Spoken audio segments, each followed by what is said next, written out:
Hello and welcome everyone to VV services. आज हम अपने फर्स्ट टॉपिक को ख़त्म करने वाले हैं मार्केटिंग मैनेजमेंट में। मार्केटिंग मैनेजमेंट में अभी तक हमने उसके basic nature, concept, uses, functions, advantages को पढ़ा है। Today we are going to understand the corporate orientations of the marketing management. किस तरीके से कॉर्पोरेट्स इसको यूज़ करते हैं, किस तरीके से वो इसको अपने बिजनेस में इनकलकेट करते हैं और इसको यूटिलाइज करते हैं।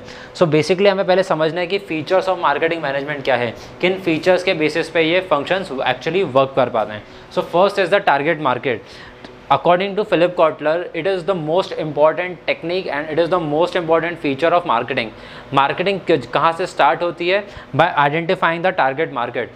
आप एज अ फ्यूचरिस्टिक या फिर एज एन ऑप्टिमिस्टिक पर्सन आप ये सोच सकते हो कि जो मैं प्रोडक्ट बना रहा हूँ वो इंडिया में या वर्ल्ड में हर एक पर्सन मेरे लिए कंज्यूमर है और वो मेरे प्रोडक्ट को खरीदेगा ही, वो उस प्रोडक्ट को कंज्यूम करेगा ही। This is an optimistic approach but it is not practical in nature. Because कोई भी अगर एक प्रोडक्ट, अगर मान लीजिए आपने बहुत अच्छा प्रोडक्ट बनाया है, एक बहुत ही इकोनॉमिकल प्रोडक्ट बनाया है जो हर एक मार्केट को केटर कर सकता है, well and good that it is providing service to every person in the world. But जब किसी कॉम्पिटिटर को ये चीज़ लगेगी कि इन्होंने एक ऐसा प्रोडक्ट बनाया जो सब यूज़ कर रहे हैं, तो दूसरी कंपनीज भी उसको कंपटीशन लेते हुए सिमिलर प्रोडक्ट्स को बनाना स्टार्ट कर देगी। So a single company can not cater the whole world and also the single product can not cater everyone's needs, wants and desires. हो सकता है किसी चीज़ के लिए, फॉर एग्जाम्पल अगर हम अंबानी की बात करें तो अंबानी के लिए car is not a very big deal, वो उसके लिए शायद नीड भी नहीं है। और अगर हम जनरली अगर हम इंडिया की मास पॉपुलेशन की अगर बात करें तो car is a desire for most of the population, for a very big segment of the population it's still a desire. तो सबसे पहले हमें रिसर्च करनी पड़ेगी कि मार्केटिंग में हमारा टारगेट मार्केट क्या है, हम किस पर्सन को सिलेक्ट कर सकते हैं या फिर हम किस मार्केट को केटर कर सकते हैं। सबसे पहले हम उसको अगर एज अ वर्ल्ड हम देख रहे हैं, अगर एज एन MNC हम देख रहे हैं, तो पहले हम वर्ल्ड को डिवाइड करेंगे कि हमारे कंज्यूमर में कौन सा फिट हो सकता है। तो एक फैक्टर उसको गवर्न करने के लिए हो सकता है इकोनॉमिकल फैक्टर, कि जिस कंपनी की अच्छी GDP है उस कंपनी को हम सिलेक्ट कर सकते हैं ताकि वो एक हमें हायर प्राइस पे कर पाएँ। Next we can select on the basis of geographical location. For example जैसे अगर मैं इंडिया में कोई प्रोडक्ट बना रहा हूँ या कोई प्रोडक्ट मैं बना रहा हूँ चाइना में, बेसिकली अगर मैं एशिया की बात करूँ तो एशिया में क्योंकि रिसोर्सेज बहुत ज़्यादा अवेलेबल हैं, स्पेशली ह्यूमन रिसोर्स बहुत ज़्यादा अवेलेबल है, इस वजह से प्रोडक्ट जो बनते हैं वो at a very cheaper price बनते हैं। बट अगर मैं उसी प्रोडक्ट को अगर मैं यूरोप में बनाना स्टार्ट करूँगा, अगर उसी प्रोडक्ट को मैं अमेरिका में बनाना स्टार्ट करूँगा तो वो प्रोडक्ट मेरे को बहुत ज़्यादा महंगा पड़ेगा और इस वजह से मेरे जो प्राइस प्रोडक्ट की जो एक्चुअल प्राइस है, जो मेरी फाइनल MRP बनेगी वो बहुत ज़्यादा एट अ हायर प्राइस बनेगी, तो उसको मैं पूरे मार्केट को केटर नहीं कर पाऊंगा। सो इस वजह से मेरे को सेलेक्ट करना पड़ेगा on the basis of geography, on the basis of demography and on the basis of economical section of the society. Next is consumer orientation. सिर्फ हमारा टारगेट जो है as a company, as an organization, हमारा सिर्फ ये काम नहीं है कि हम टारगेट मार्केट को सिलेक्ट कर लें, उस टारगेट मार्केट में हमारा कंज्यूमर कौन है और कंज्यूमर को किस तरीके से ओरिएंटेशन करना है, किस तरीके से हमें प्रेजेंट करना है कि what we have made the product and how it fits to your needs, wants and desires category. For example अगर हम इंडिया की मास पॉपुलेशन की बात करें, सो जनरली जो मेजर पॉपुलेशन है दैट इज़ द यूथ। हमारी पॉपुलेशन में का जो 60% पोर्शन है, that 60% of the population is youth. तो इंडिया में जनरली जो भी नई कंपनी प्रोडक्ट्स बनाना स्टार्ट करेगी, जैसे कि हम देख रहे हैं आजकल के जो इनोवेशंस हो रहे हैं वो जनरली एडटेक रिलेटेड हो रहे हैं, उसके अंदर बहुत ज़्यादा टेक्नोलॉजी एडवांसमेंट हो चुका है, सब चीज़ों को स्मार्ट बनाए जा रहे हैं। जैसे कि अगर हम TV के भी एड्स देखते हैं, हम AC की एड्स देखते हैं, या फिर अगर हम आजकल बल्ब की एड भी देखते हैं तो वो भी स्मार्ट डिवाइसेस बनती जा रही हैं, जिसको हम बोलते हैं IoT, that is internet of things. किस तरीके से हम उसको कनेक्ट करके और हमारी लाइफ को ईजी बना सकते हैं। बिकॉज यूथ किस चीज़ के ऊपर फोकस करता है कि हम अपना टाइम किस तरीके से सेव कर पाएँ, एफर्ट्स किस तरीके से सेव कर पाते हैं, ताकि जो हमारे पास दिन का जो 24 आवर्स का ड्यूरेशन है उसको हम मैक्सिमम यूटिलाइज कर पाएँ। Next is integrated management action.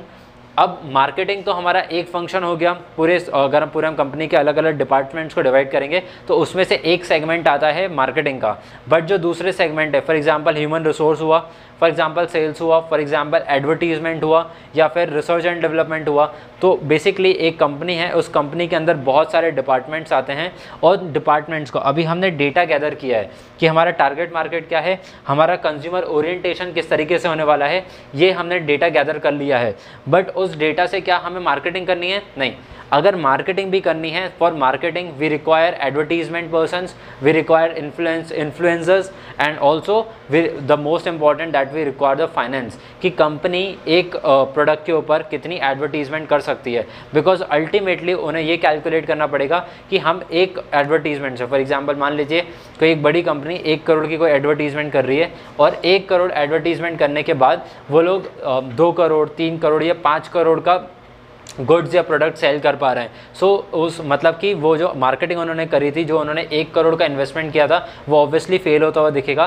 Because यहाँ पे उन्होंने सिर्फ 5% या फिर 5 टाइम्स ही उन्होंने अर्न किया है, 5 टाइम्स प्रॉफिट अर्न किया है, और जिसमें से उनका मैन्युफैक्चरिंग कॉस्ट, उनका ह्यूमन रिसोर्स प्राइस, उनके इंटरेस्ट, डिविडेंड्स, इन सब में उनका वो पूरा कैसा खर्च हो जाएगा।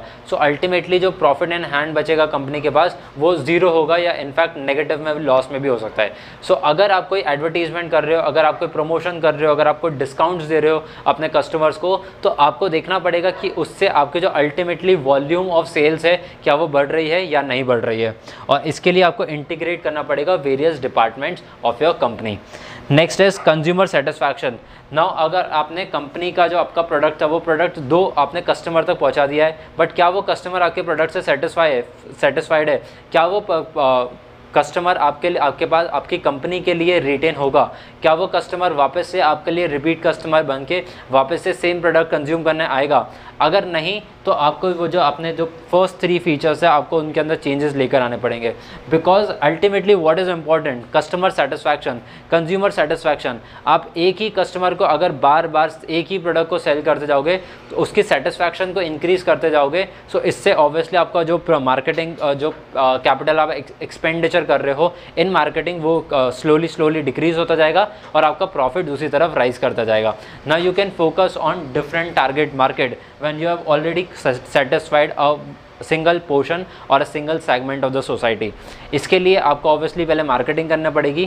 फॉर एग्जांपल जैसे अगर हम देखें कि इलेक्ट्रिकल व्हीकल का मार्केट बहुत ज़्यादा एक्साइटमेंट थी पिछले 5 साल में, या पिछले 2-3 साल में भी हम देखें तो इलेक्ट्रिकल व्हीकल से रिलेटेड जो एंथुजियाज्म जो क्रिएट हुआ था इंडिया में, या जिस तरीके की हाइप क्रिएट हुई थी, उस हाइप पे अभी मार्केट उतर नहीं पा रहा है। बिकॉज हम पिछले 1 महीने से देख रहे हैं कि ओला इलेक्ट्रिक में काफ़ी ज़्यादा इंसिडेंट्स हो रहे हैं, या फिर अगर हम दूसरी इलेक्ट्रिकल व्हीकल्स में देखें तो भी हम कंटिन्यूसली ये चीज़ देख रहे हैं कि काफ़ी ज़्यादा इंसिडेंट सामने आ रहे हैं। इन इंसिडेंट्स होने की वजह से उन कंपनी की जो मार्केटिंग है वो बहुत ख़राब हो रही है, उनकी कंपनी की जो वैल्यूएशन है वो डिप कर रही है, और इससे उनके आने वाले सेल्स जो है उसमें काफ़ी ज़्यादा इस चीज़ का ड्रॉबैक हो सकता है एक तरीके से, या फिर नेगेटिव इम्पैक्ट बहुत ज़्यादा क्रिएट होगा। Because the customer is not satisfied, जो उन्होंने प्रोडक्ट खरीदा है ही is not satisfied with that particular good और the services. Next is realising organisation goals. आपने ऑब्वियसली अब कस्टमर को सेटिस्फाई कर लिया, that is a very important goal, but क्या उससे आपकी कंपनी सेटिस्फाई हुई है? क्या उससे आपके कंपनी के गोल सेटिस्फाई हुए हैं? मान लीजिए आपने जब कंपनी स्टार्ट करी तो कंपनी स्टार्ट करने का आपका फर्स्ट फाइनेंशियल ईयर का टारगेट था कि मैं एटलीस्ट 1 लाख गुड्स सेल कर पाऊँ। फॉर एग्जांपल अगर आप शूज़ सेल कर रहे हो, आप शू मेकिंग कंपनी हो, तो आपका टारगेट था कि मैं 1 साल में 1 लाख शू पेयर सेल करना चाहता हूँ। तो at the end of the year आपने टारगेट मार्केट सेलेक्ट किया, आपने कस्टमर ओरिएंटेशन किया, आपने मैनेजमेंट के जितने भी डिपार्टमेंट्स थे उनको इंटीग्रेट किया, कस्टमर सेटिस्फाई भी हुए, आपके जिन्होंने आपके प्रोडक्ट्स को खरीदा वो आपसे सेटिस्फाई भी हुए। But at the end of the year क्या आपकी कंपनी उससे प्रॉफिट अर्न क्या वो प्रॉफिट अर्न कर पाई, या फिर उसने इतना ज़्यादा गोल अपना ऑप्टिमम कर पाया जो उसने इनिशियली 1 साल पहले सेलेक्ट किया था, क्या वो अचीवेबल था या नहीं था? अगर नहीं था तो आपको बाकी फीचर्स को आइडेंटिफाई करना पड़ेंगे कि कहाँ पे आपकी कंपनी ने लैग बिहाइंड किया है, कहाँ पे उन्होंने गलती करी है। Lastly societal marketing concept, because अब हम customer, because obviously it's a saying that the customer is the king.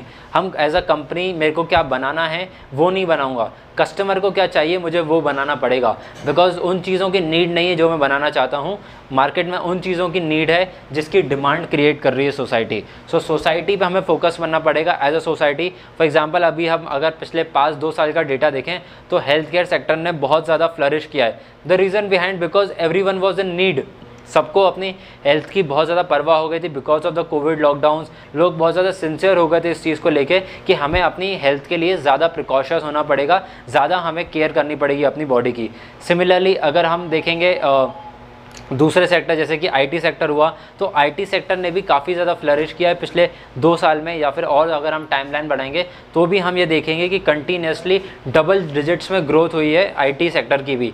The reason behind again the same, because India digital होते जा रहा है। तो अगर इंडिया डिजिटल हो रहा है तो वहाँ पर जितने भी सॉफ्टवेयर्स बन रहे हैं, ऐप्स बन रहे हैं, जैसे कि पहले हम बेसिक चीज़ों के भी अगर सर्विसेज को अगर ढूंढते थे तो हम जाके मैन टू मैन बात करते थे, किसी ऑफिस जाना पड़ता था, ऑफिस जाके हमें सर्विसेज लेनी पड़ती थी, बट आज हमें घर बैठे सर्विसेज मिल जाती हैं, and that is obviously through growth in the IT sector. So that is the one of the most optimum feature of the marketing, कि आप सोसाइटी के ऊपर कितना ज़्यादा फोकस करते हो और उससे आप कितना डेटा गैदर करके अपनी कंपनी की सेल्स वॉल्यूम बढ़ाते हो। बिकॉज जब आपकी कंपनी की सेल्स वॉल्यूम बढ़ेगी तो ultimately the profits will rise.